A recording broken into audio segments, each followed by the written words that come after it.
सबको नमस्ते। और थैंक यू कि आप सबने फिर से आज मुझको ज्वाइन किया। आज हम अपनी पहली बृहदारण्यक स्टार्ट करेंगे। We are going to start a new Upanishad today. तो वेलकम कि आप सब मेरे साथ हैं। उसके पहले जो हम कर रहे हैं, अपने पिछली बार हम स्तुति प्रार्थना उपासना मंत्रों पे बात कर रहे थे, और मैंने पहला मंत्र विश्वानी देव का पिछली बार कवर किया था। आज उसका दूसरा मंत्र कवर करता हूं आपके साथ। द सेकेंड मंत्र ऑफ स्तुति प्रार्थना उपासना मंत्र। ये सेकंड मंत्र जो है, ये यजुर्वेद के 13 का 4 है, 13वें अध्याय का चौथा मंत्र।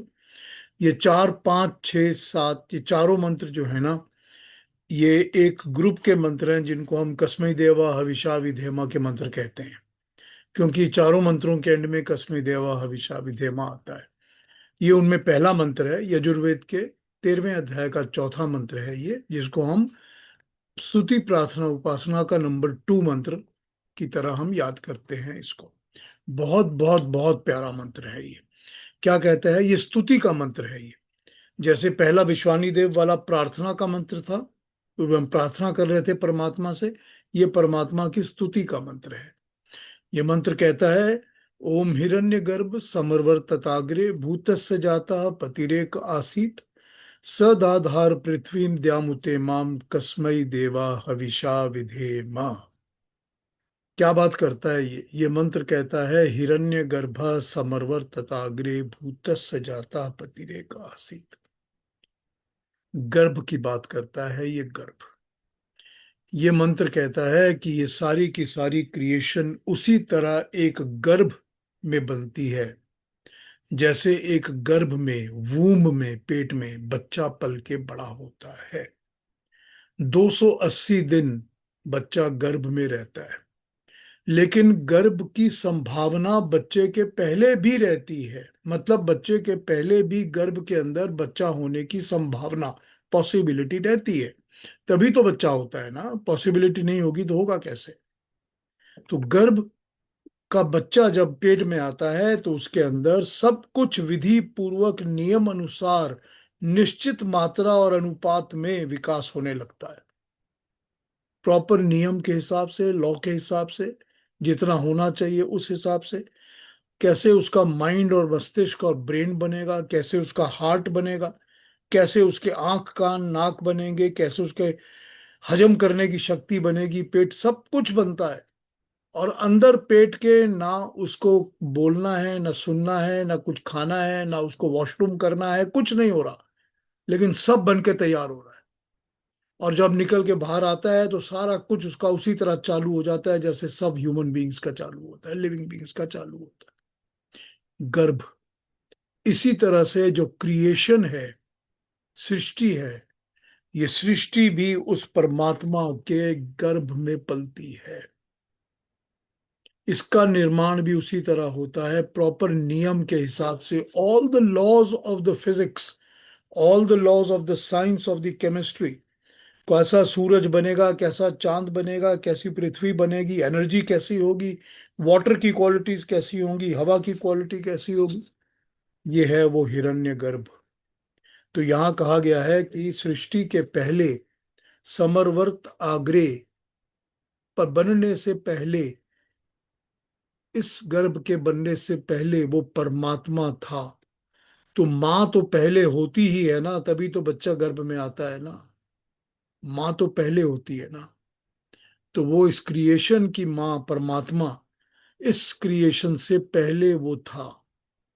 वो हमेशा ही पहले रहता है, समरवर्तताग्रे। सृष्टि को उत्पन्न करने के लिए उसके पास समयक शक्ति, पॉसिबिलिटीज होती हैं।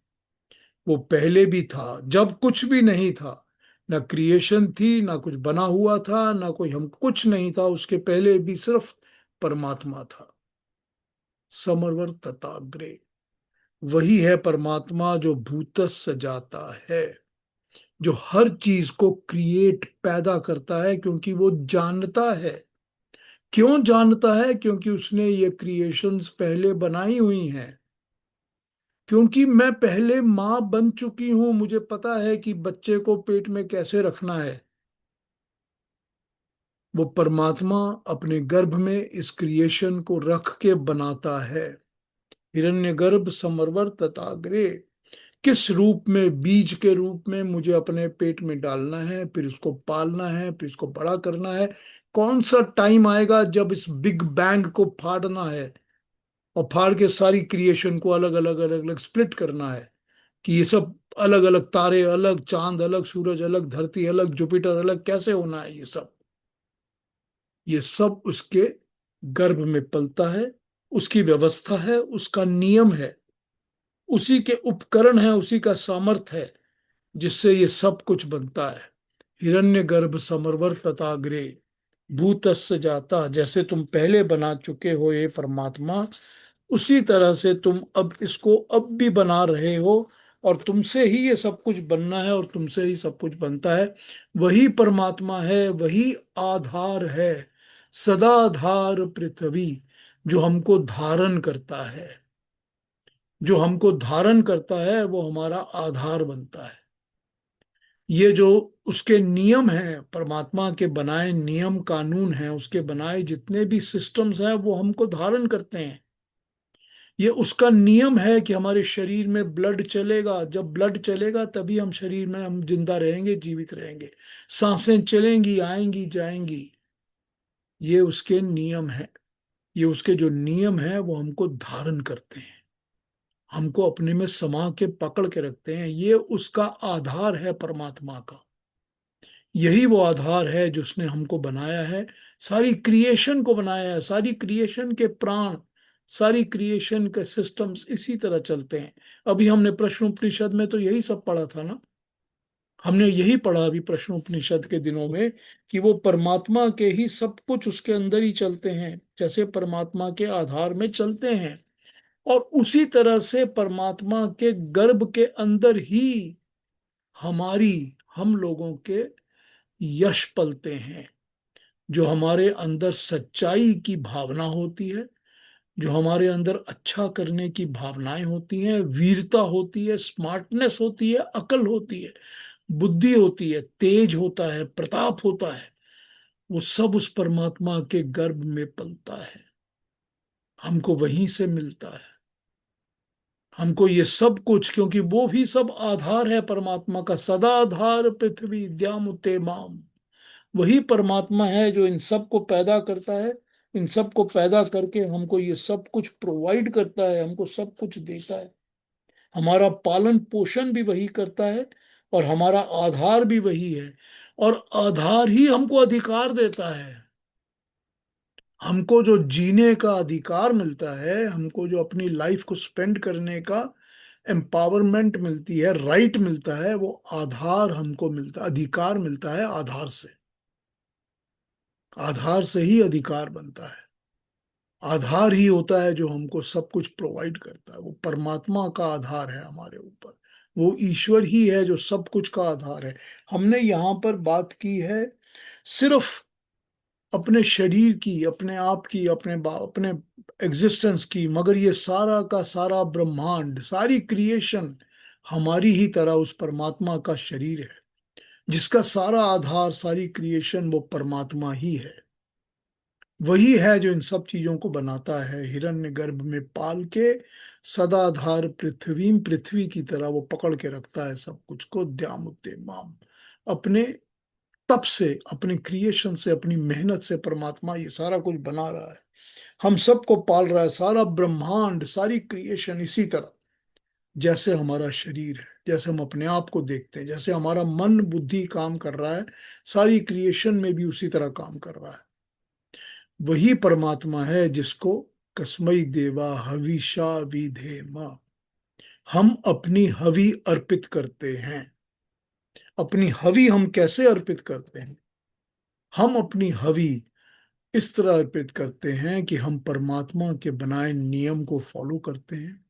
हम परमात्मा की बनाई हुई क्रिएशन में, उसकी बनाए हुए सिस्टम्स को, उसके बनाए हुए लॉज के ऊपर चलकर हम उसको फॉलो करते हैं।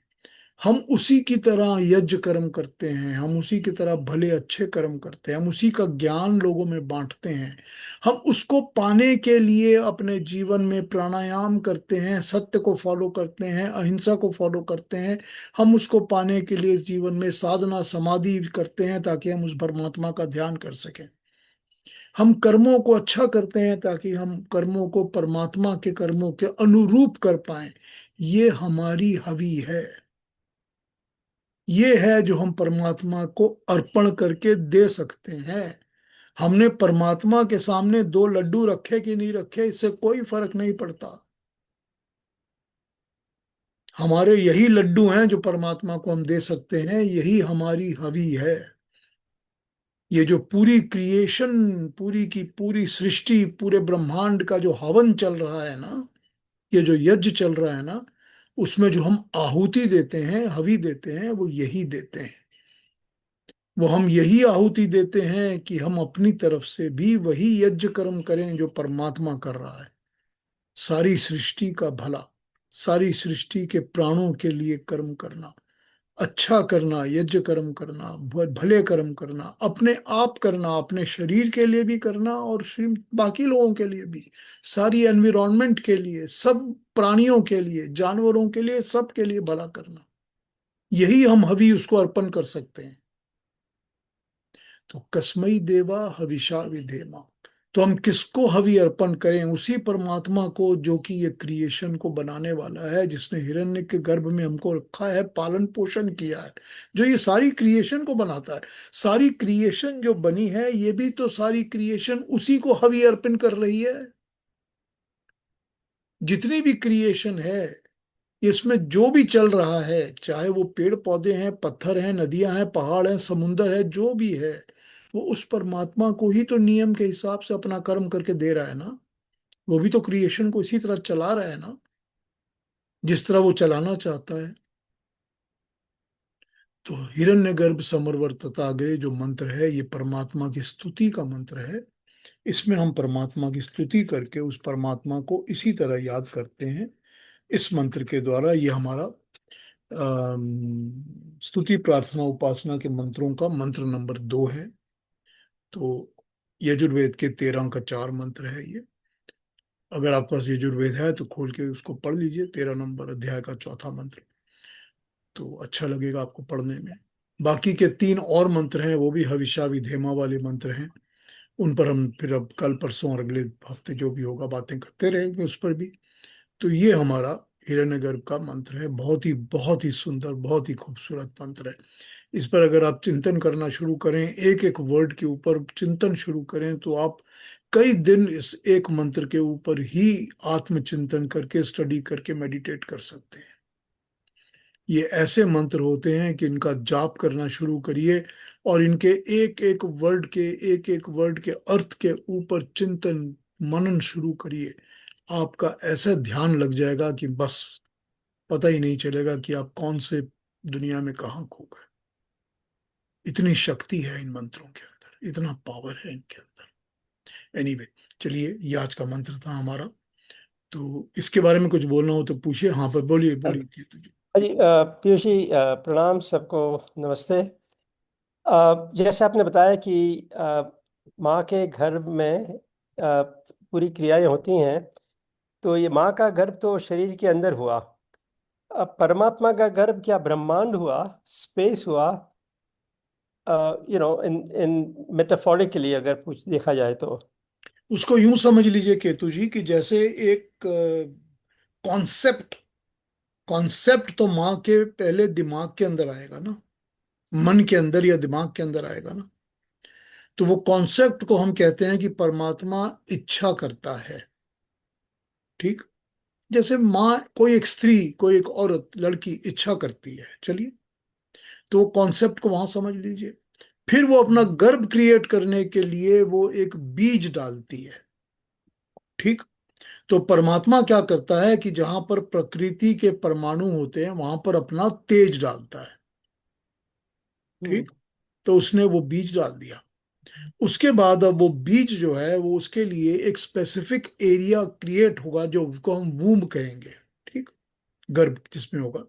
तो परमात्मा क्या करता है, उसी तरह से इस प्रकृति के एक स्पेसिफिक एरिया के अंदर जो परमाणु काम कर रहे हैं वो क्रिएट कर देता है, और उस क्रिएट करे हुए एरिया में वो एक गर्भ की तरह एक छिल्ली झिल्ली बना के उसके अंदर सारा कुछ तापता बनाता रहता है, पकता रहता है, क्रिएट होता रहता है। वही तो जब फटता है, वो फटने तक तो हमारे मॉडर्न साइंटिस्ट पहुंच गए, तभी तो वो बिग बैंग थ्योरी बता रहे हैं ना। राइट। लेकिन फटने से पहले क्या होता है, यहां तक अभी वो मॉडर्न साइंटिस्ट नहीं पहुंच पाए। वहां हमारा ऋग्वेद पहुंचा हुआ है ना, हम ऋग्वेद से बताते हैं आपको। तो वही तो कॉन्सेप्ट है जो परमात्मा एक स्पेसिफिक एरिया में वो वूम्ब क्रिएट कर देता है, जिसके अंदर उसका तेज के साथ ये सब चीजें पकती रहती हैं, बनती रहती हैं, क्रिएट होती रहती हैं। और जब वो इतनी बड़ी हो जाती हैं कि उस वूम्ब के अंदर अब समा नहीं पाती, तो फिर वो वूम्ब फट जाता है और उसमें से वो छिटक के सब निकल जाता है। तो यही तो उसका हिरण्यगर्भ है ना, परमात्मा का हिरण्यगर्भ, क्योंकि उसके अंदर इतना तेज है, इतना प्रकाश है कि it looks like a golden womb, appears like a golden light. ठीक। हाँ जी, ठीक है, धन्यवाद। Does it explain to you? या मच हाँ, ऑफ इट। थैंक्स। ठीक है थैंक यू, ना। धन्यवाद। ठीक है, और बताए, किसी और ने कुछ पूछना है इसके बारे में, कहना या पूछना है? इससे ज्यादा क्या एग्जाम्पल होगा कि जीता जाता ईश्वर आपके सामने है। देखिए, उसको कहते हैं सविता, ठीक है ना, परमात्मा को, क्योंकि वो क्रिएटर है, सवितु कहते हैं ना उसको। भूर्भुवः स्वः तत्सवितुर्वरेण्यम, तत्सवितुर्वरेण्यम, भर्गो देवस्य धीमहि धियो न प्रचोदयात्, उसको हम सविता के नाम से याद करते हैं ना। तभी तो हम माँ को भी तो सविता कहते हैं ना, तभी हम पृथ्वी को भी सविता कहते हैं ना, धरती को भी, क्योंकि ये सारे पर्यायवाची हैं, दे आर ऑल, क्या कहा जाए उसको, सिंबॉलिक रिप्रेजेंटेशन ऑफ क्रिएटिव वूम्स, जो इस क्रिएशन को क्रिएट करते हैं या किसी की भी क्रिएट करते हैं। हाँ जी रवि जी। मैं ये कहना चाह रहा था पीयूष जी कि ये मंत्र हम पता नहीं मैं कितने सालों से कर रहा हूँ, कितने सालों से कर रहा हूँ, लेकिन आज जो आपने बताया उससे थोड़ी आंखें खुली हैं। बाकी तो बुद्धुओं की तरह बोलते जा रहे थे, बोलते जा रहे थे, बोलते जा रहे सारे। तो आज आपका बहुत धन्यवाद, बहुत ही धन्यवाद। रवि जी, मेरा पूरा एक इसके ऊपर 1 घंटे की टॉक है, उसके अंदर स्तुति प्रार्थना उपासना मंत्र के अंदर नाम से वो किया हुआ है, मेरे 8 मंत्रों का। आप मेरे मारुति हेरिटेज में ऊपर उसके सर्च में टैच कर दीजिए, स्तुति हाँ, प्रार्थना जरूर उपासना मंत्र, जरूर करूँगा, मिल जरूर जाएंगे। करूँगा। इसकी पूरी डिटेल में मैंने बताई हुई है पहले भी। बहुत सुंदर है, बहुत। मैं ज़रूर करूँगा, धन्यवाद आपका। बहुत कमाल का मंत्र है सर, बहुत अच्छा लगता है।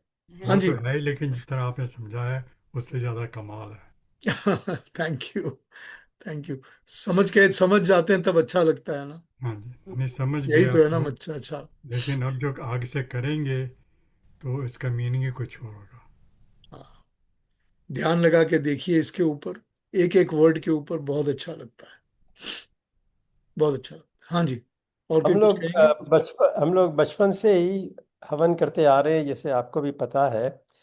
तो और अभी भी हवन कर ही रहे, आज भी सुबह हवन किया था, जैसे हर रोज करते हैं। तो ये 8 मंत्र तो कहते ही हैं, उसके बाद फिर हमारा हवन शुरू होता है। हाँ जी। तो अब इस पर थोड़ा सा आंख बंद करके ध्यान लगा के करेंगे। वही तो अच्छा लगता है ना। थोड़ा आस्ते आस्ते मन के अंदर मंत्र को पढ़िए, ध्यान लगाइए शब्दों के ऊपर और उसको चिंतन करिए, फिर देखिए क्या मजा आता है। यही तो भक्ति है ना। यही उसका रस है। हाँ जी, और कोई बात किसी ने कुछ कहनी है इसके बारे में, आगे बढ़ जाए। तो अब हमने आज बृहदारण्यक उपनिषद शुरू करना है। आप लोगों के पास, अलका जी के पास तो है ये किताब, नारायण स्वामी की उपनिषद रहस्य, ये वाली।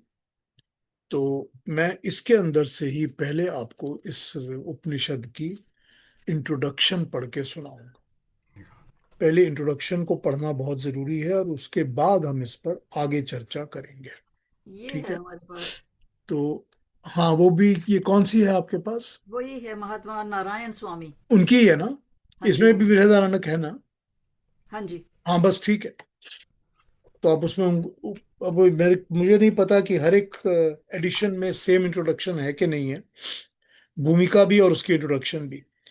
मैं आपको पढ़ के सुनाता हूँ और फिर समझा भी दूंगा कि ये क्या बोल रहे हैं इसमें। ये लिखते हैं, ये बृहदारण्यक उपनिषद शतपथ ब्राह्मण का अंतिम भाग है। ठीक। मैं आज शतपथ ब्राह्मण सुबह देख रहा था और मैं देख रहा था कि उसमें से ढूंढूं, पर मैंने अभी पूरी तरह से देखा नहीं। आज मैं सुबह पढ़ रहा था काफी देर तक, बट कल मैं या परसों मैं शतपथ ब्राह्मण के उस पार्ट को निकाल लूंगा जिसमें से बृहदारण्यक को उन्होंने इंस्पायर करके बनाया हुआ है। मेरे पास है पूरा शतपथ ब्राह्मण। तो ये कहते हैं कि बृहदारण्यक जो है वो शतपथ ब्राह्मण का अंतिम भाग है। शतपथ ब्राह्मण इस समय दो शाखाओं में मिलता है, मध्यांदिनी और कान्व। ठीक है, ये मध्यांदिनी शाखा और कान्व शाखा। मध्यांदिनी शाखा जिसे कहते हैं वो बेसिक मूल यजुर्वेद की ज्यों की त्यों कॉपी है, परंतु काण्व आदि शाखाओं में मूल वेद से बड़ा हुआ पाठ भी मिलता है। तैत्तिरीय शाखा में तो इतना बड़ा हुआ पाठ है कि मूल वेद से उसके अनेक गुना, कह सकते हैं ज्यादा हो गया है। शंकराचार्य से पहले इस उपनिषद का पता लगा था कि इसको भर्तृ प्रपंच के नाम से भाष्य बताया गया था। वो भी मध्यांदिनी शाखा का शतपथ से ही निकला हुआ था। उसी उपनिषद का देश में अधिकतर प्रचार था, किंतु बाद में इसके अलग अलग उपनिषद के शाखाएं बनने लगी, जिसमें मंडन मिश्र ने भी और सुरेश वाचार्य ने भी इन पर काफी काम किया है। अब बात यह है कि जो इसका मेन पार्ट है बृहदारण्यक का, जो शतपथ ब्राह्मण के ऊपर बेस्ड है, वो तो पूरा का पूरा यजुर्वेद के ऊपर बेस्ड है। तो हमको ये समझ लेना चाहिए कि ये जो शतपथ ब्राह्मण और या जो हमारा बृहदारण्यक उपनिषद है, ये यजुर्वेद के ऊपर बेस्ड है। तो हम ये समझकर इसका पाठ करेंगे, या मैं ये समझकर इसके ऊपर बात करूंगा कि जितना भी पार्ट इसका यजुर्वेद के ऊपर बेस्ड है वो ऑथेंटिक है, वो करेक्ट है, वो परफेक्ट है। क्योंकि वेद से ज्यादा प्रमाण या प्रूफ मेरे लिए कुछ नहीं होता। ठीक। उसके बाद दूसरे लोगों ने इसकी क्या क्या ट्रांसलेशन और वगैरह की हुई हैं, उनको हम छोड़ देंगे या उन पर बात भी करेंगे तो भी हमारे लिए वो उतनी इम्पोर्टेंट नहीं रहेगी। हमारा पार्ट होगा mainly to study the what has been taken from Yajurveda. ठीक। ये उपनिषद 10 उपनिषदों में सबसे बड़ा है। बड़ा होने के कारण इसको ब्रह्म विद्या से कुछ अलग, इसमें बहुत सारे अलग अलग विषय भी शामिल शामिल किए गए हैं। फॉर एग्जाम्पल, लास्ट अध्याय में, 6th अध्याय में, कर्म कांड के उसके अनुचित रीति में भी इसमें समावेश किया हुआ है। कर्म कांड क्या है इसको हम आगे बताएंगे। 3 अलग अलग जगह में यहाँ पे गुरु और शिष्य की वंशावली भी दी गई है। ये वंशावली किसी भी उपनिषद में रहने वाली चीज नहीं है, ये इतिहास है, इसको यहाँ नहीं होना चाहिए था। पुनरोक्ति भी इसमें काफी है, उपनिषद में भरा हुआ है। याज्ञवल्क्य और मैत्रेयी का संवाद जो है वो 2 जगह पर आया हुआ है, वो नहीं होना चाहिए था। ब्राह्मण कंडिकाओं के 3 और 6 में भी पुनरुक्ति की गई है, रिपीट किया गया है। अलग अलग जगह में इस तरह से किया गया है। तो ये समझ में आता है कि जो 6th अध्याय है, लास्ट इसका जो चैप्टर है, उसके अंत में 2 अध्याय बाद में जोड़े गए या गलत तरीके से जोड़े गए माने जाते हैं। 5वें अध्याय में भी इसी तरह से छोटी छोटी चीजें हैं जो कि जोड़ी हुई लगती हैं। 4थे अध्याय तक मूल उपनिषद माना जाता है। सो 1 to 4 तक ये मेन उपनिषद है। 1 to 4, 5 और 6 जो है उसमें जोड़ा हुई चीजें बहुत ज्यादा हैं। ये समझकर इस उपनिषद को पढ़ना पड़ेगा। ये उपनिषद के गूढ़ तत्वों से भरपूर है और इसके अनेक स्थल गंभीरता के साथ मनन करने योग्य हैं। यद्यपि यत्न किया गया है कि व्याख्या में उन समस्त विषयों का स्पष्टीकरण हो जाए और समझा दिया जाए। तो उस तरह से हमने इस उपनिषद को समझना और पढ़ना है। ठीक है। आगे के नोट्स देखते हैं, ये क्या बताते हैं। ये बताते हैं कि जीवात्मा और उसके गुण, कर्म और स्वभाव। याज्ञवल्क्य और मैत्रेयी के संवाद के प्रकरण में जीवात्मा और उसकी योग्यताओं का विचार करते हुए टीकाकार ने लिखा है, जीवात्मा के ऊपर जो आवरण है सो देवदत्त वस्तुवत संयोग संबंध से नहीं किंतु समवाय संबंध से है। आत्मा में समवाय संबंध की अज्ञानता भी विद्यमान है, अतः मानना पड़ेगा कि अज्ञानता भी आत्मा का स्वभाव है। स्पष्ट होता है कि टीकाकार ने समझाया कि जीवात्मा आवरण पर है और वह समवाय नित्य संबंध से है। अज्ञानता जीवात्मा का स्वभाव है और वो भी समवाय संबंध से। ये दोनों बातें समझने के कारण आत्मा की अल्पज्ञता प्रतीत होती है। जीवात्मा की अल्पज्ञता, ईश्वर सर्वज्ञ है किंतु जीवात्मा अल्पज्ञ है। इस अल्पज्ञ शब्द को समझने में भूल होती है, अर्थात यहाँ ये समझना चाहिए कि जीवात्मा में समवाय यानी कि परमानेंट संबंध है। अर्थ यह है कि जिस प्रकार अग्नि के अंदर उष्णता दूर नहीं हो सकती, उसी तरह जीवात्मा के स्वाभाविक ज्ञान और अधिक ज्ञान उपलब्ध करने का प्रयत्न कर्म करने की शक्ति दूर नहीं की जा सकती। इतनी बात जान लेने से अल्पज्ञ शब्द के अर्थ की भली भांति समझ आ जाता है। अल्पज्ञ के अर्थ अल्प ज्ञान रखने वाले के हैं, अर्थात जीवात्मा स्वभाव से उसी प्रकार अल्पज्ञ है जिस प्रकार परमात्मा स्वभाव से सर्वज्ञ है। अल्प ज्ञान वाला होना जीवात्मा का स्वाभाविक गुण है, यह स्पष्ट है। इसका अर्थ ये नहीं है कि उस अज्ञान उसका नित्य गुण है। अज्ञान अभावात्मक वस्तु है, असीम है। गुण गुणी में किसी भाव को प्रकट करने वाला हुआ करता है, अभाव के नहीं। इसीलिए अज्ञान के लिए यह प्रश्न नहीं उठाया जा सकता कि वो भी किसी का गुण है या स्वभाव हो सकता है। निष्कर्ष ये है कि जीवात्मा स्वभाव से अल्प ज्ञान रखता है और ये उसका स्वाभाविक गुण है, और उसका दूसरा गुण प्रयत्न प्रकट करता है और उसके भीतर सामर्थ्य है कि वो ज्ञान उसमें नहीं, उस ज्ञान को प्राप्त कर सके जो उसमें नहीं है। परंतु इस प्रकार प्राप्त किए हुए ज्ञान में जीवात्मा अवश्य नित्य नहीं बल्कि संयोग संबंध से रखता है।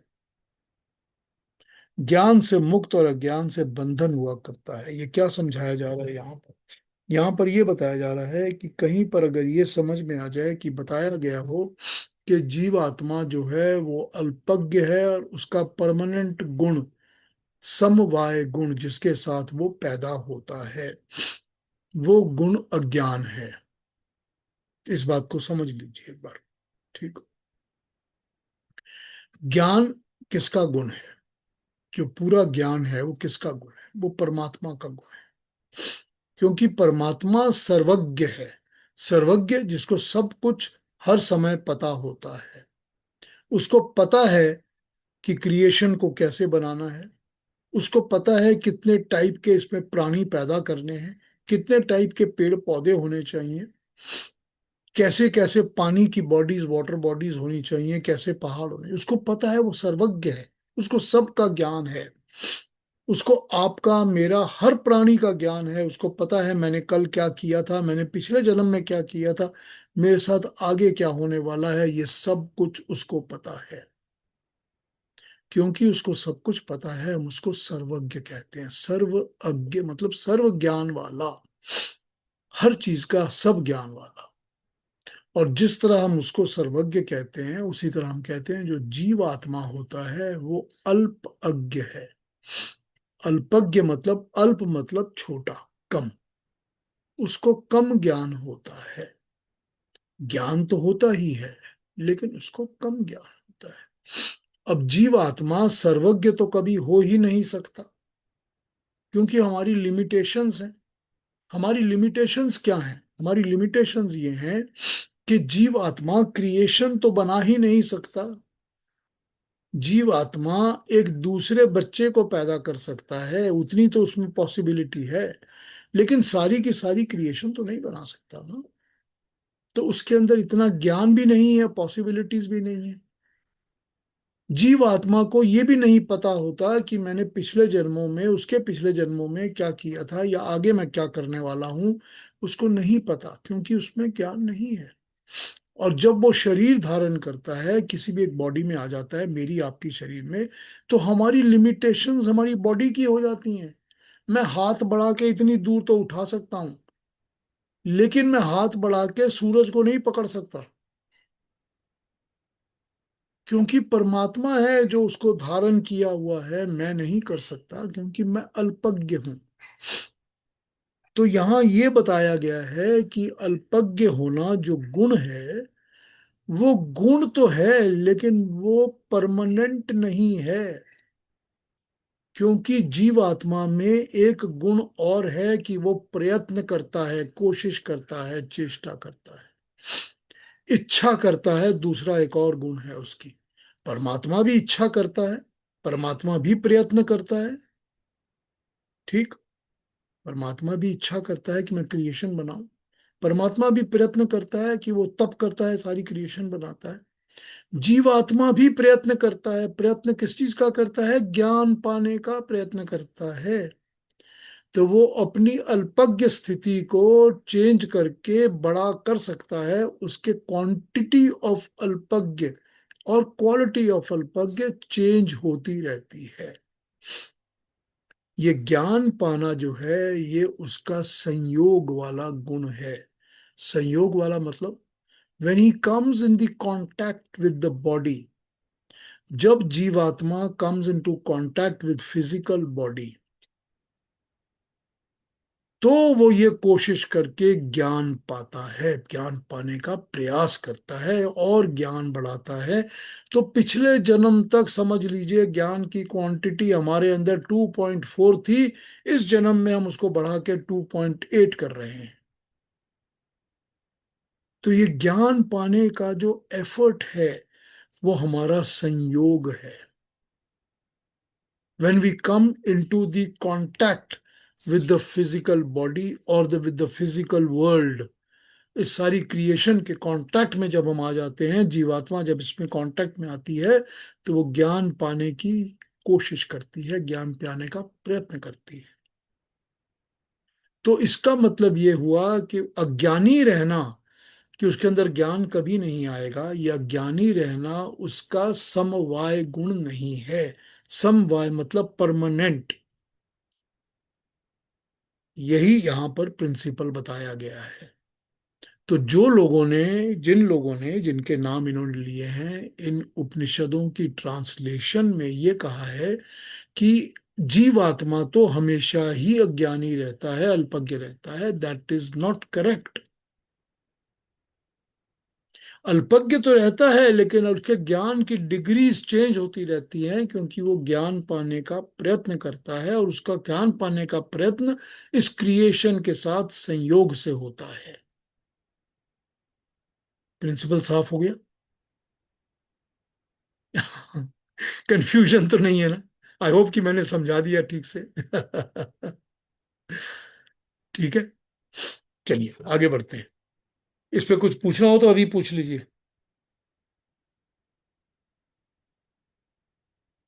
क्लैरिफाई हो गया तो ठीक है। थोड़ा थोड़ा टाइम लगेगा समझने में। क्यों, इसमें टाइम क्यों लगेगा? समझ में, समझ आ हाँ। जाना चाहिए। हम्म, ये तो प्रिंसिपल है, प्रिंसिपल तो समझ में आ जाना चाहिए। हम सबका जीवात्मा है, हम सब जीवात्मा से जन्म लेते हैं, कांटेक्ट लेके शरीर मिला है, शरीर में हम प्रयत्न और कोशिश करते रहते हैं और ज्ञान अपना चेंज करते हैं, बढ़ाते रहते हैं। ठीक है ना? अब सोचा नहीं ना देखिए, ऐसे। अब इसमें क्या है, इसमें यह है कि अगर तो किसी को कोई प्राणी दूसरे का जन्म मिलता है, एक जीवात्मा को एक घोड़े का जन्म मिलता है, तो घोड़े के जन्म में उसको जो ज्ञान प्राप्त होता है परमात्मा से मिलता है, कि घोड़े की लाइफ कैसे बितानी है, ये ज्ञान उसको मिल जाता है। भागना कैसे है, दौड़ना कैसे है, गैलप कैसे करना है, स्किप कैसे करना है, सारा ज्ञान उसको मिल जाता है। घास कौन सी खानी है, कौन सी नहीं खानी है, ये उसको ज्ञान मिल जाता है।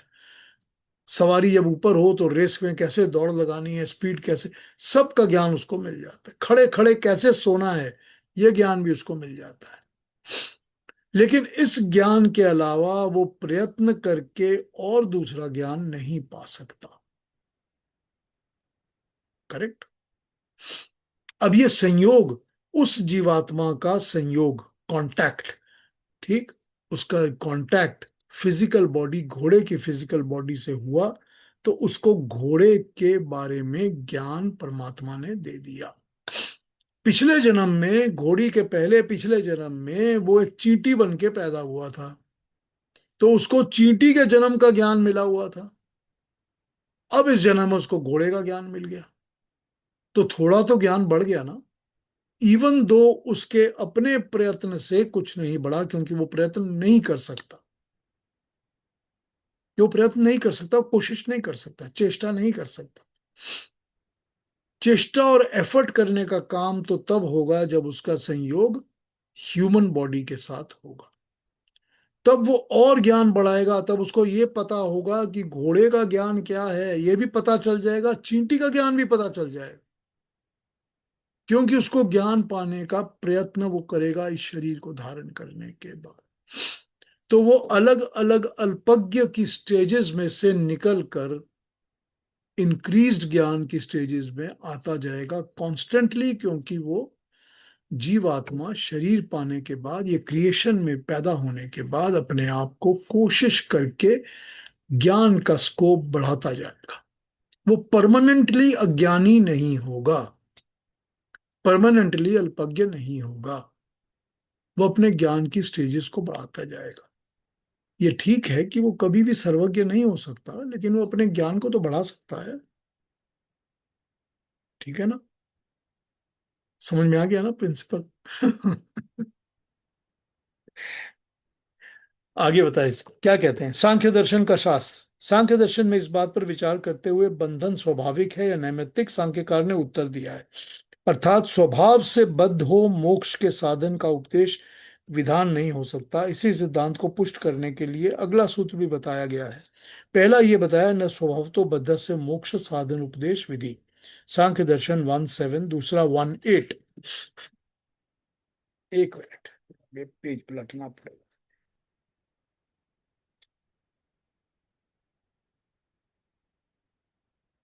अर्थात स्वभाव के नाश रहित होने से उस पर अनुष्ठान न हो सकना रूप अप्रमाण्य है। सूत्र का भाव स्पष्ट है कि जब स्वभाव का नाश नहीं हो सकता तो स्वाभाविक बद्ध जीव कभी मुक्त नहीं हो सकता। जब मुक्त ना हो सकेगा तो जीव भी इस दशा में मोक्ष के साधनों का अनुष्ठान नहीं कर सकेगा। जब अनुष्ठान नहीं कर सकेगा तो जो शास्त्र अनुष्ठान का उपदेश देता है वह प्रामाणिक नहीं रह सकेगा, क्योंकि इसका उपदेश व्यर्थ है। इसके साफ जाहिर हो जाता है कि सांख्यकार बंधन या मुक्त दोनों में से किसी को भी स्वाभाविक नहीं मानते। दोनों नैमित्तिक हैं और प्रत्येक की निमित्ति उपस्थित है, उसकी प्राप्ति हो जाया करती है। अब अज्ञान अविद्या का सहचारी बंधन नित्य नहीं, तो अज्ञान किस प्रकार नित्य हो सकता है? क्योंकि जीव में यदि अविद्या है तो बंधन कुछ पीछे नहीं आएगा, अपितु उसके साथ ही जीव में मौजूद मिलेगा। सांख्य दर्शन ये कहता है कि अगर जीव के अंदर अज्ञान का बंधन, क्योंकि जितने भी अज्ञान होते हैं वो बंधन होते हैं, वो आपको बांध के रखते हैं, निचोड़ के रखते हैं, सिकोड़ के रखते हैं, आपको बढ़ने इंक्रीज नहीं करने देते। वो सांख्य दर्शन कहता है अगर ये अज्ञान का बंधन नेचुरल होगा तो वो बंधन से कभी मुक्त हो ही नहीं सकेगा। करेक्ट। लेकिन लेकिन अज्ञान के बंधन से मुक्त होने का, अज्ञान के बंधन से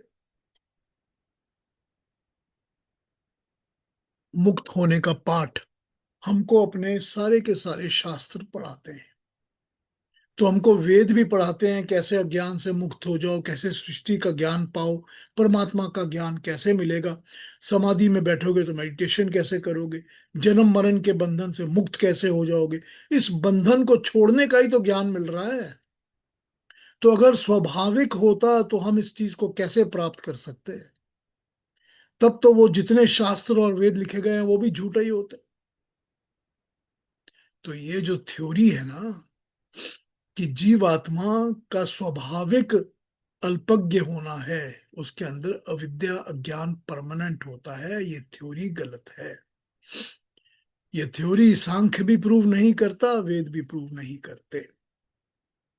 तो इस तरह की जो ट्रांसलेशंस करते हैं वो गलत करते हैं। ठीक है, सांख्य की बात समझ में आई? तो अज्ञान भी बंधन है। और दूसरी बात इसमें कही गई है कि जीवात्मा के ऊपर आवरण होता है, आवरण, कवर। ढक्कन, ठीक, कवर। कोई विद्वान इस आवरण की बात कह दिया करते हैं। टीकाओं में भी इसका आवरण की बात को दोहराया गया है। आवरण पर्दे पर्दे को कहते हैं जिसके डालने से कोई चीज छुपाई जा सकती है। आमतौर पर ये आवरण भी प्राकृतिक होते हैं, जिस वस्तु को छिपाते हैं वो भी प्राकृतिक होती है।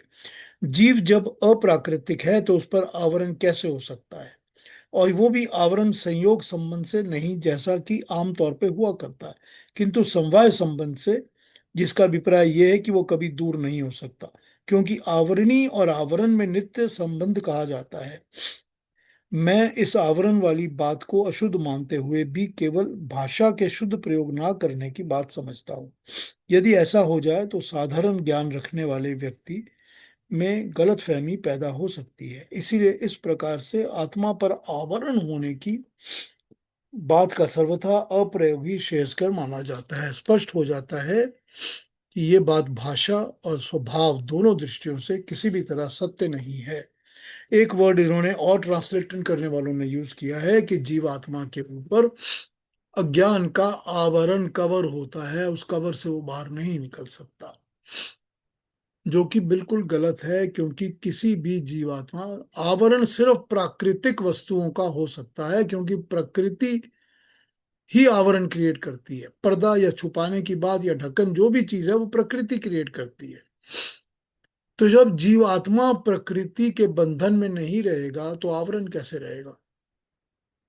जब जीवात्मा प्रकृति के ज्ञान को पाएगा तो उसको तो आवरण का ज्ञान या आवरण के न होने का ज्ञान भी तो मिल जाएगा। तो ये आवरण का कॉन्सेप्ट भी गलत है, टोटली गलत है। उसके ऊपर कोई ढक्कन, कोई पर्दा, कुछ नहीं होता जीवात्मा के ऊपर, ठीक है। जीवात्मा शरीर में कहाँ रहता है? कठ उपनिषद में कहा है कि जीवात्मा हृदय के हृदय आकाश की गुहा में, एक जगह कहा गया है, वहां रहता है। परमात्मा और जीवात्मा छाया और प्रकाश की तरह उसी में रहते हैं। गुहा प्रविष्टो परमे परार्धो छाया तपो ब्रह्म विदो वदंती, कठ कठ उपनिषद का 3:1, ठीक। मतलब एक गुहा है, एक छोटी सी केव है, केव, ठीक। गुहा, गुहा मतलब केव, केव छोटी सी एक जगह जो हृदय आकाश के अंदर है। अब हृदय, हार्ट या हृदय ब्रेन, दोनों को हम हृदय कहते हैं, ठीक। इन दोनों के अंदर जो छोटी सी जगह है उसमें जीवात्मा और परमात्मा प्रकाश और छाया की तरह रहते हैं। ये समझाया गया हमको कि जीवात्मा और परमात्मा दोनों उसी केव के अंदर, लाइट एंड शैडो, एक लाइट है और दूसरा उसकी शैडो है, ठीक। अगर वो परमात्मा की रोशनी है तो मैं परमात्मा की रोशनी की छाया हूं, ठीक है ना? तो दोनों लाइट एंड शैडो की तरह उस केव के अंदर परमात्मा और जीवात्मा रहते हैं, ठीक। ये बात बड़ी क्लियरली समझा दी गई है कठोपनिषद के अंदर, राइट। इसी बात की पुष्टि इस उपनिषद में भी की गई है। अजातशत्रु ने बालाकी को एक सोए हुए पुरुष के पास ले जाकर बताया कि जब मनुष्य सो जाता है तो समस्त इंद्रियों के विषय ग्रहण करने की शक्ति को अधिकार में करके हृदय आकाश में रहा करता है। उस समय जीव का नाम स्वपीति होता है। इस बृहदारण्यक उपनिषद के 1:117 में इसकी बात की गई है। इसका अभिप्राय यह नहीं है कि जीव केवल स्वप्नावस्था से ही हृदय आकाश में रहता है, किंतु उसका शरीर में रहने का स्थिर स्थान प्रत्येक अवस्था में वही है। बात जगह जगह वेद और उपनिषद में कही गई है। एक जगह अथर्व वेद में भी हृदय मंदिर को अयोध्या कहा गया है, ब्रह्म की पुरी बताया गया है। अथर्ववेद 22:61-62। आत्मा का शरीर में स्थिर स्थान होते हुए भी इसको लिए अजातशत्रु ने भी यही बताया है। ये सूक्ष्म शरीर के साथ यथेष्ट रीति से समाप्त शरीर नाड़ियों के द्वारा भ्रमण किया करता है।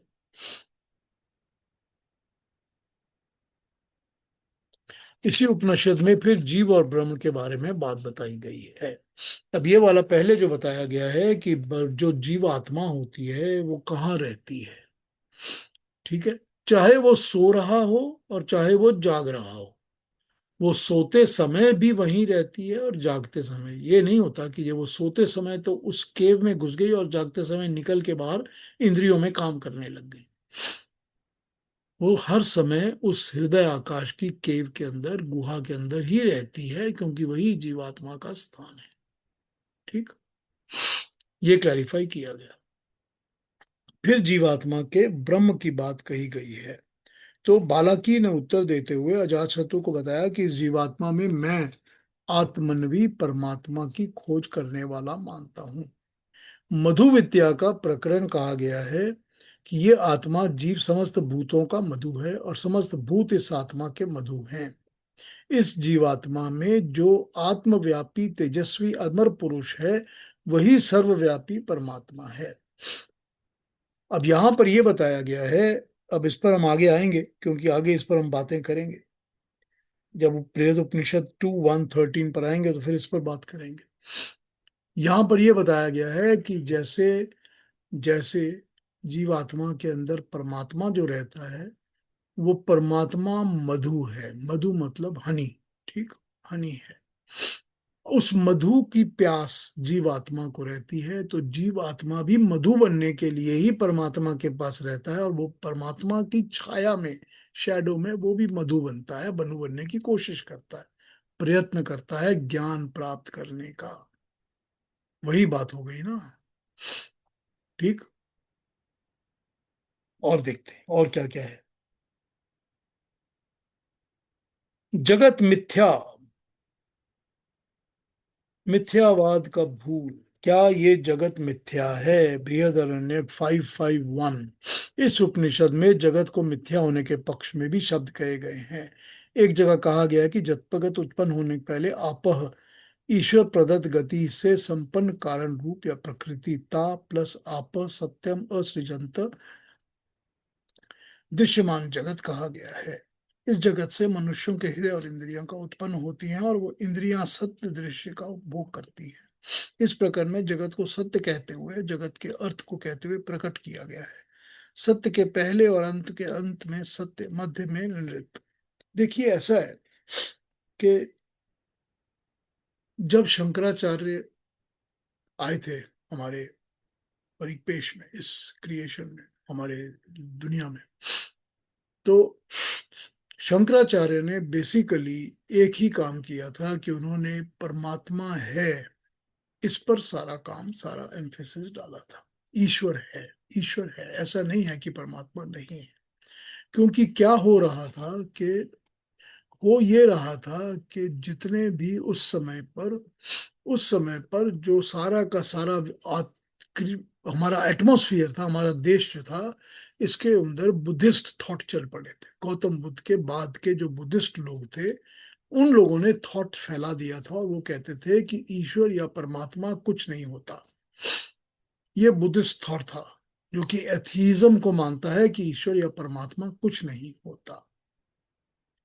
सारा कुछ वो गौतम बुद्ध होता है, और गौतम बुद्ध का नाम जपो और उसके आराम से तुम मेडिटेट करो, और कभी इस तरह करो, कभी उस तरह करो। ईश्वर नहीं होता कुछ। तो ये जो पूरा थॉट था कि ईश्वर और परमात्मा नहीं होता, इस पूरे के पूरे परमात्मा के होने के ऊपर ब्रह्म सूत्र लिखा हुआ है। ब्रह्म सूत्र को हम वेदांत कहते हैं, या वेदांत दर्शन कहते हैं। वो लिखा ही हुआ इसी के ऊपर है कि परमात्मा है या नहीं है, कैसे प्रूव होता है। तो इस चीज के ऊपर वो बुद्धिस्ट जो थे, वो चाहते थे कि जो वैदिक फॉलोअर्स हैं या हिंदू हैं, उनका नाश, उनको खत्म कर दिया जाए, तो सब जगह बुद्धिज्म हो जाए। वो अपना बुद्धिज्म फैलाना चाहते थे। आज भी यही हो रहा है दुनिया में, आज भी यही चल रहा है। तो वो इस थॉट के अगेंस्ट लड़ने के लिए शंकराचार्य ने परमात्मा है इस पर काम किया था। तो इस पर काम करते हुए उन्होंने कहा था कि ये सारी की सारी क्रिएशन में केवल परमात्मा ही है। ये जो दिख रहा है ना आंखों के सामने, ये सारी क्रिएशन एक मिथ्या है, कुछ नहीं है, एक झूठ है, इल्यूजन है। ये हमको दिखती है, इसीलिए दिखती है क्योंकि हम इससे ही तो चीजें बोरो करते हैं। हम जब पैदा होते हैं तो हम ये शरीर इस क्रिएशन से बोरो करते हैं, हम आंखें क्रिएशन से बोरो करते हैं, हम कान इस क्रिएशन से बोरो करते हैं। हम जिससे जो बोरो करते हैं हमको वही दिखाई देती है। ये है नहीं कुछ भी, हमको वही दिखाई देती है। इसीलिए ये जगत जो है ये रियलिटी नहीं है, रियलिटी केवल वो एक परमात्मा है। ठीक, कॉन्सेप्ट समझ में आ रहा है? इस चीज को शंकराचार्य ने स्प्रेड किया, क्योंकि वो चाहते थे कि वापस ईश्वरवादी लोग ईश्वर में विश्वास करना शुरू करें, परमात्मा में विश्वास शुरू करें, उनका विश्वास डगमगाए नहीं। वो बुद्धिस्ट भटकना बंद कर दें बुद्धिस्ट थॉट के साथ, वो ईश्वर पे विश्वास पक्का रखें। इस चीज को शंकराचार्य ने समझाया। शंकराचार्य की बहुत कम उम्र में मृत्यु हो गई, इसीलिए वो बाकी की आगे अपनी जिंदगी बता नहीं सके कि मैं करना क्या चाहता हूँ। लेकिन जो उनके फॉलोअर थे, उनके फॉलोअर्स के अंदर ना उतनी ज्यादा समझ थी, ना उतनी ज्यादा स्टडी थी, एजुकेशन थी। उन्होंने क्या कहा, उन्होंने इसी को पकड़ लिया कि जगत मिथ्या है, वो सिर्फ परमात्मा है। तो वो उस पर आ गए जिसको हम सॉरी, त्रैतवाद की जगह द्वैतवाद कहते हैं, कि एक जीवात्मा होता है जो हम हैं, और एक परमात्मा होता है, बस बाकी हमको जो दिखता है सब झूठ है। तो जगत मिथ्या है और ये जीवात्मा है, जो परमात्मा एक है, और परमात्मा को ही हमने मिलना है। तो इसको सबको मत देखो, यहाँ सबसे अपनी आंखें बंद करो, अपने आप को इसमें से हटाओ, इसमें से दूर करो, क्योंकि ये प्रकृति तुमको कंट्रोल कर रही है। अपने आप को प्रकृति से हटाओ और परमात्मा में अपने आप को लगा दो, क्योंकि परमात्मा ही अल्टीमेट सत्य है। तो ये थ्योरी चलते चलते हुआ ये कि जितने भी हमारे शास्त्र हैं, चीजें हैं, उनमें सब में ट्रांसलेशन करते समय इन चीजों को थोप दिया गया। तो ये जो बृहदारण्यक के अंदर, उपनिषद के अंदर आपको कहीं भी दिखाई देगा कि जगत मिथ्या है और परमात्मा ही सत्य है, वो इन थ्योरीज के कारण ही इसमें आया हुआ है। तो आपको यही समझना पड़ेगा जब आप उपनिषद को पढ़ेंगे कि ये उपनिषद में जगत के मिथ्या होने की बात क्यों कही गई है। ठीक है, आगे। हाँ रेणु जी, पूछिए, क्या पूछेंगे? वेद के हिसाब से त्रैतवाद है। जी और शंकराचार्य जी के जो डिसाइपल्स थे उनके हिसाब से द्वैतवाद है। जी। और एक अद्वैतवाद का भी प्रिंसिपल है ना, अद्वैत। अद्वैत और द्वैत एक ही है, अच्छा, वो एक ही है। एक ही है। उसको वर्ड को अलग अलग तरीके से बोला जाता है, द्वैतवाद, हाँ, अद्वैत। वो मुझे वही कंफ्यूजन हाँ, था कि बोलने में अद्वैत वर्ड और ऐसे यूज किया द्वैत। जाता है, पर वो द्वैत और अच्छा, अद्वैत का एक ही प्रिंसिपल है। ठीक है, ठीक। ओके, ठीक है। Thank you. हाँ जी, थैंक यू। हाँ केतु पीयूष जी। जी, अ, ये भी काफी बार सुनने को मिलता है कि what you see doesn't exist, what you don't see exists। ठीक है ना? ठीक है। तो यही बात हो गई जो शंकराचार्य जी ने का कहने का था। देखिए, यहाँ पर प्रिंसिपल ये है, प्रिंसिपल ये बताया गया है कि मैं, जब आप मेरे लिए काम करते हो और मैं अगर आपका मालिक हूँ, और मैं आपको कहता हूँ कि इस समय दिन के 3 बजे हैं, और आप कहते हो नहीं सर मेरी घड़ी में तो 11 बजे। मैंने बोल दिया 3 है, तो हमारे ऑफिस में सब जगह 3 ही लिखा जाएगा। तो मेरी बात आपको माननी पड़ेगी, मेरे हिसाब से ही चलना पड़ेगा। तो जब प्रकृति ने ही आपको आंखें दी हुई है, तो प्रकृति बोलती है तुम ये देखो वो देखो, वही दिखता है आपको। आपको प्रकृति ने ही तो आंखें दी हैं। ये जबान भी तो प्रकृति ने दी है, आवाज भी प्रकृति ने दी है, शरीर भी प्रकृति ने दी है।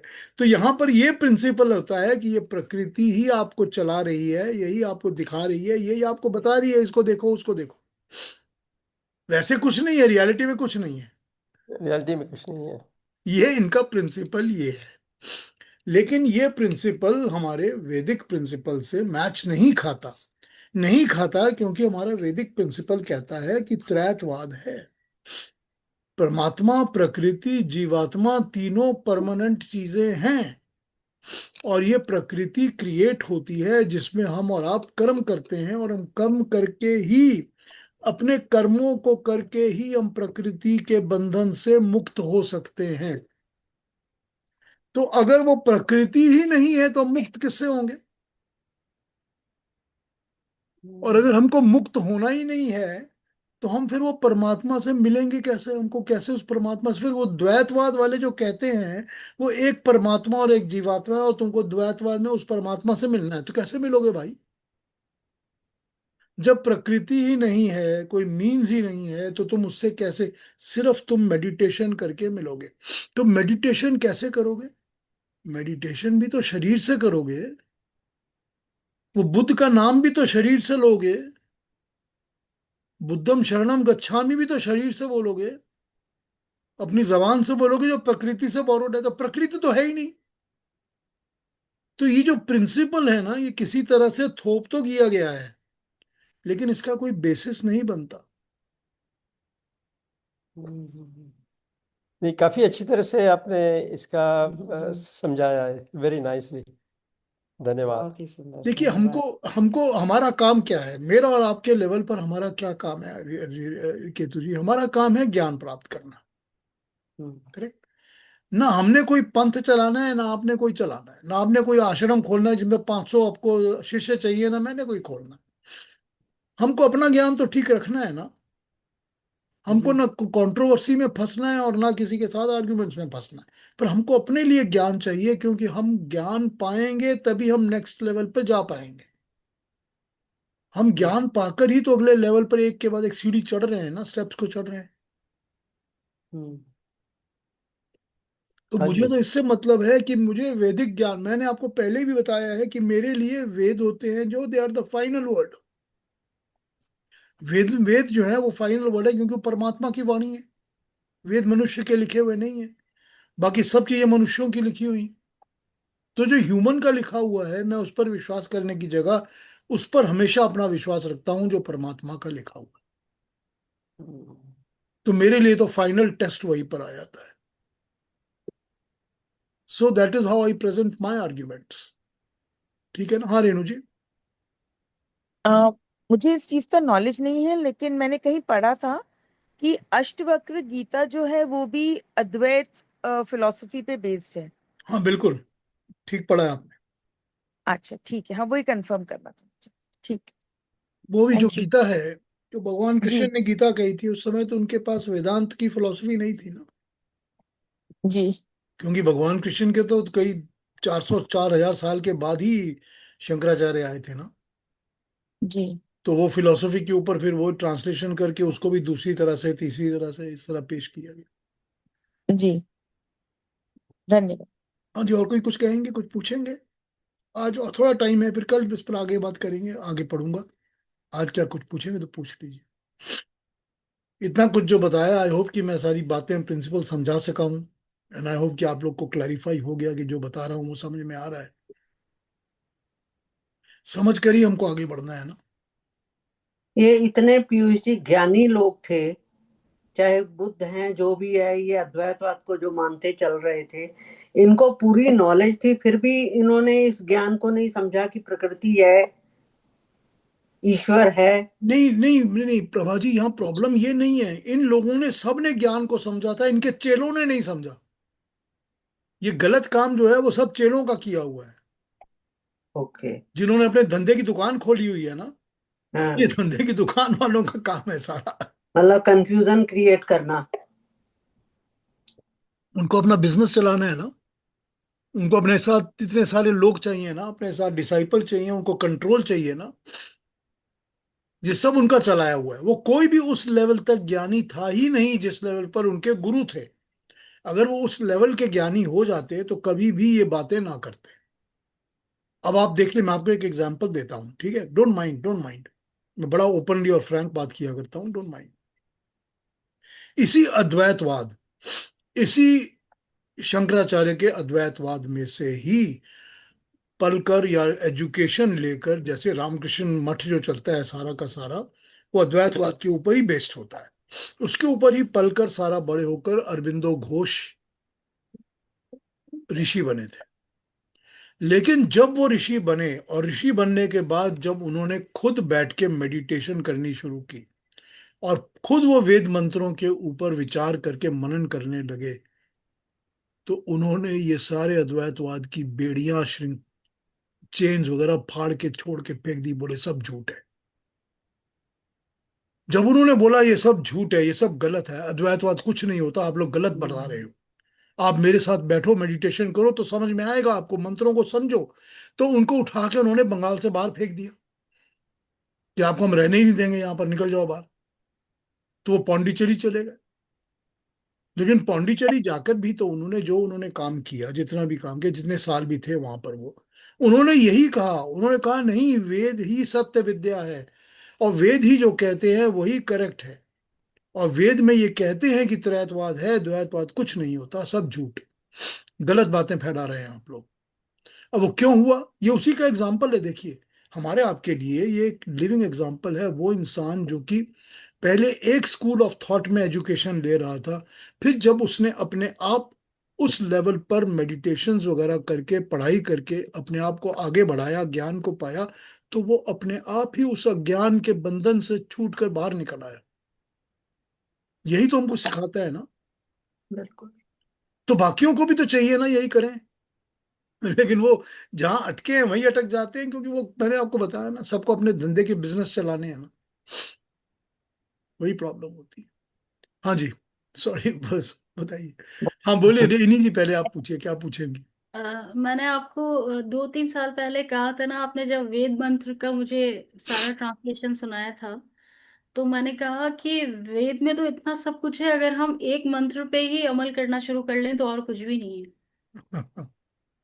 बिल्कुल ठीक बात है, एक मंत्र के ऊपर ही मेडिटेशन शुरू कर दो, ध्यान देना शुरू कर दो, और कुछ चाहिए ही नहीं, वही बिल्कुल। दिमाग खोल देगा पूरा का पूरा। ठीक कहती हूँ बेटा। हाँ जी, और कोई कुछ कहेंगे। हाँ जी, महेश जी कुछ कहना चाहते हैं। नमस्ते पीयूष जी। हाँ जी। तो जस्ट एक ऑब्जर्वेशन, आपने जो एक मेन पॉइंट बताया कि अ, कुछ साधन या कुछ प्रकृति की हुई चीज के बिना हम कुछ अचीव ही नहीं कर सकते, कर्म ही नहीं कर सकते। तो that is kind of the key foundation की जो द्वैतवाद वर्सेस त्रैतवाद है, इट इमीडिएटली नेगेट्स इट, कि द्वैत में अगर आत्मा और परमात्मा है तो प्रकृति है ही नहीं, तो फिर how do you meditate, how do you get to Paramatma? उसमें मुक्ति का कोई साधन ही नहीं है, क्योंकि there is no other tool. So all those other त्रैतवाद के सिवाय के कोई भी वाद रहते हैं, not getting into philosophical discussion, but वो it doesn't make sense because you need something that is created by प्रकृति, even if it is mind. अगर मन को भी शांत कर, तो मन भी हम प्रकृति से ही बोरो करते हैं, क्योंकि द्वैतवाद में तो मन भी एग्जिस्ट नहीं होता। सो बिल्कुल I think in some ways it negates the foundational aspect of द्वैतवाद, जस्ट बाय थिंकिंग कि प्रकृति के सिवाय हम कुछ अचीव ही नहीं कर सकते। ठीक है महेश जी। देखिए महेश जी, एक ऋग्वेद का मंत्र है, मिल जाएगा कभी मेरे को मंत्र, मैं आपको पूरा मंत्र बता दूंगा। वो मंत्र ये कहता है कि मैंने, यानी कि परमात्मा की वाणी है वो, परमात्मा कहता है कि मैंने इस प्रकृति को बनाया है ताकि तुम जीवात्मा इस प्रकृति में कर्म करके इस प्रकृति से मुक्ति पा सको। ठीक, बड़ा क्लियर पर्पस आ जाता है ना समझ हमको। मैंने इस प्रकृति को बनाया है ताकि तुम इस प्रकृति में कर्म करो, और कर्म करके ही इस प्रकृति के बंधन से अपने आप को मुक्त कर सको। तो ये कहां से आप कह सकते हैं कि प्रकृति है ही नहीं। अरे भाई, इसी से तो आपको मुक्ति मिलनी है ना। और फिर जो दिखता है वो नहीं है, लेकिन जो नहीं दिखता वो है। ये तो बड़ा अजीब प्रिंसिपल है ना सर। ठीक है, कॉन्सेप्ट के लिए बहुत अच्छा है, लेकिन ये हमको प्रिंसिपल्स को अपने दिमाग में जब तक हम उसको स्ट्रेट फॉरवर्ड क्लियर नहीं करते हैं ना, हम कोई भी दूसरी चीज जो इधर उधर पढ़ते हैं ना, वो हमको भटकाने लगती है। अगर हमारा अपना थॉट प्रोसेस ठीक नहीं होता तो दूसरी चीजें हमको भटकाने लगती हैं। इसीलिए हमको प्रिंसिपल्स बिल्कुल क्लियर रखने पड़ते हैं। हाँ, सही बात है पीयूष जी, एकदम सही बात है। हाँ, यही बात भटकते देर नहीं लगती है। है। हाँ, भटकते देर नहीं लगती है, भटकाने के लिए तो thousands of things are there. पर सीधे रास्ते आने में बहुत देर लगती है। हाँ बिल्कुल, बिल्कुल। लेकिन जिस चीज पे अगर हमें डाउट हो रहा है तो उसका मतलब है पूरा 100% के वो गलत है चीज। अगर डाउट है क्योंकि तो सही सही चीज में डाउट्स नहीं होते हैं। हाँ, लेकिन वो भी तो फिर ऐसा होना चाहिए ना कि दिल के अंदर वो एक होना चाहिए कि हमको अपने दिल में जो बात बैठी है वो सही है। ये भी तो होनी चाहिए ना हमारे अंदर। ये एहसास होना तो जरूरी है ना कि हम सही सोच रहे हैं। वही तो, इतनी शक्ति हमें देना दाता। दाता। हाँ, यही तो मांगते हैं परमात्मा से। आज और क्या कहेंगे बताइए। महेश जी ने जो बात की द्वैतवाद त्रैतवाद और बोला कि इतने सारे वाद हैं, तो मैं आपको धन्यवाद देना चाहता हूँ महेश जी। एक और बात, एक वाद और आ गया। हाँ, तो फिर और उसमें साधुवाद आशीर्वाद। धन्यवाद आशीर्वाद। पर लेकिन हम प्रकृति को तो ज्ञान और डिवोशन से ही आगे जा सकते हैं। इसके that's only two ways. Sorry, मैं समझा नहीं, फिर बोलिए। आप जो महेश ने बताया कि वो प्रकृति तो हम यूज करेंगे, तो प्रकृति की ज्ञान और डिवोशन दोनों चाहिए। हाँ, बिल्कुल, ज्ञान तो चाहिए ना। हाँ, ज्ञान चाहिए, उसके बाद ज्ञान उसके चाहिए, वंस यू गेट ज्ञान देन उसके ऊपर डिवोर्स, डिवोशन। समर्पण, समर्पण स- चाहिए वही ज्ञान पर। हमको तो यही वेद बताता है ना कि तुमको ज्ञान सब चीज का चाहिए, प्रकृति का भी ज्ञान चाहिए और प्रकृति से हटकर परमात्मा का भी ज्ञान चाहिए। जब दोनों का ज्ञान प्राप्त करते हो तभी तुम ज्ञानी बनते हो ना। तभी वही तो तुमको आपने जो चीज का बहुत ज्ञान सारी तुम बात बताई। पाते हो उससे मुक्ति तो पानी है। मुक्ति किससे पानी है? वो तो ज्ञान होना चाहिए ना। लेकिन वही इंसान आप बड़ा बहुत सारी चालाक है। बता। इंसान बड़ा चालाक है, खाने पीने पहनने ओढ़ने का ज्ञान बहुत होता है, परमात्मा का ज्ञान नहीं होता। नहीं होता। वेरी नहीं, ट्रू। आपने आपने गीता में बहुत बार बताया विद्या से विद्या, वो हाँ, जो, बिल्कुल हाँ, बिल्कुल वही है। बिल्कुल वही बात है। बिल्कुल ये हमारे इस वही बात। ग्रुप में बहुत ज्यादा ये मैंने देखा ज्ञान है। क्या बोल रहे? सॉरी, ये मैं सुन नहीं सक रहा। हमारे इस ग्रुप में बहुत अच्छा लग रहा है कि बहुत अच्छा ज्ञान है सब में। हाँ, नहीं, वो क्योंकि एक्सेप्ट एक्सेप्ट कर रहे हैं ना कि भाई ये भी एक चीज है कि जो, क्योंकि मैं लोगों के साथ इसमें तो फाइट करता रहता हूँ कि डेट वार ट्रेड वार में ही मानने के लिए तैयार नहीं है लोग। लोग मानने को तैयार नहीं होते। मानने के लिए तैयार नहीं है। नहीं होते, मानने को तैयार नहीं। पीयूष जी, एक एक और लास्ट थिंग बात कर सकते हैं? हाँ हाँ, बोलिए ना। जो हम लोग मुक्ति की बात करते थे और आगे हम लोगों ने दो चीज, आपने बंधन के थोड़ा बात की थी और फिर आवरण की बात की थी। तो बंधन भी वैसे तो फिजिकल लाइफ में हम देखें तो बंधन जो कुछ हमको टाई करती है, तो एज एन एग्जांपल कि हम जब हाथ में घड़ी पहनते हैं तो वो अपने हाथ का बंधन रहता है। And if you like the watch, तो वो हम बंधन की तरह नहीं सोचते, वो हम खुशी खुशी अपना लेते हैं।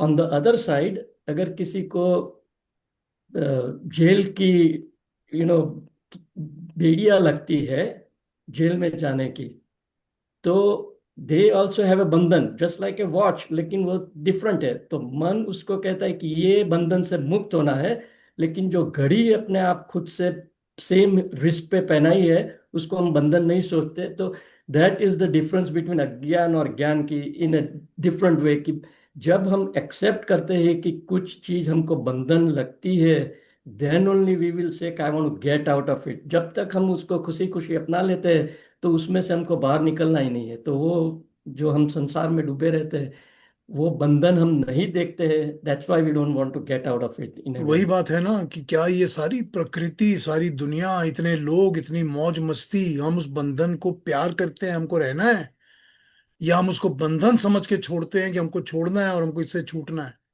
एक ही बात है ना। कि क्या आपके दिमाग में, दिल में कभी ये ख्याल आया है? मैं आपको एक बात, सच्ची बात बताता हूँ कि मेरी माँ कहीं पर वो दे रही थी टॉक। बहुत पुरानी बात है, मैं उन दिनों कॉलेज में पढ़ता था, और कहीं पर वो टॉक दे रही थी, कलकत्ते की बात है। और उन्होंने यही कहा, उन्होंने कहा कि प्रकृति इतनी खूबसूरत चीज है कि हम लोग को, सबको इतनी मोहब्बत होती है, कोई छोड़ के जाना ही नहीं चाहता। आप पूछ लीजिए इतने बड़े क्राउड में कौन चाहता है कि मैं ये सब कुछ छोड़ दूं? कोई नहीं चाहता छोड़ना। बंधन, बिल्कुल। इतनी अट्रैक्शन, ये बंधन से मोह, यही तो है ना बंधन के साथ हमारा मोह। उसी मोह की तो गीता में भगवान कृष्ण बात करते हैं। उसी से तो वैराग्य की बात करते हैं कि तुमको तो वैराग्य लेना है ना, उसी का अभ्यास करना है ना। यही तो है ना वो बंधन जिससे हम छूटना चाहते हैं ना। हम जब तक छूटेंगे नहीं तब तक हमारे दिल में परमात्मा की तरफ, उसकी तरफ जाने का ध्यान आएगा, क्योंकि हमको प्रकृति खींचती रहेगी अपनी तरफ। जब तक प्रकृति खींचती रहेगी अपनी तरफ तब तक हम परमात्मा की तरफ जा ही नहीं पाएंगे। फिर हम इसी बंधन में लटके रहेंगे, फिर अगले जन्म में भी, उसके अगले जन्म में भी, उसके अगले जन्म में। हमको तो यही चाहिए, यही तो है बंधन, इसी को तो छोड़ना है ना। यही तो सारी की सारी गीता यही समझाती है हमारे को। हाँ जी, और कोई बात? बहुत चलो अच्छा लंबा रहा हो गया। पीयूष जी। थैंक यू इंदिरा बहन, थैंक यू, थैंक यू। कल फिर इस पर और बात करेंगे आगे, थोड़ी सी और बातें करेंगे बृहदारण्यक पर ही, फिर आगे बढ़ेंगे, ठीक है ना। तो आज के लिए इतना, और फिर कल मिलते हैं अपने इसी टाइम नमस्ते पे। सबको। नमस्ते। राधे, नमस्ते। सबको प्रणाम, बहुत सबको अच्छा नमस्ते। समझाया आपने, बहुत अच्छा समझाया। थैंक यू जी, थैंक यू।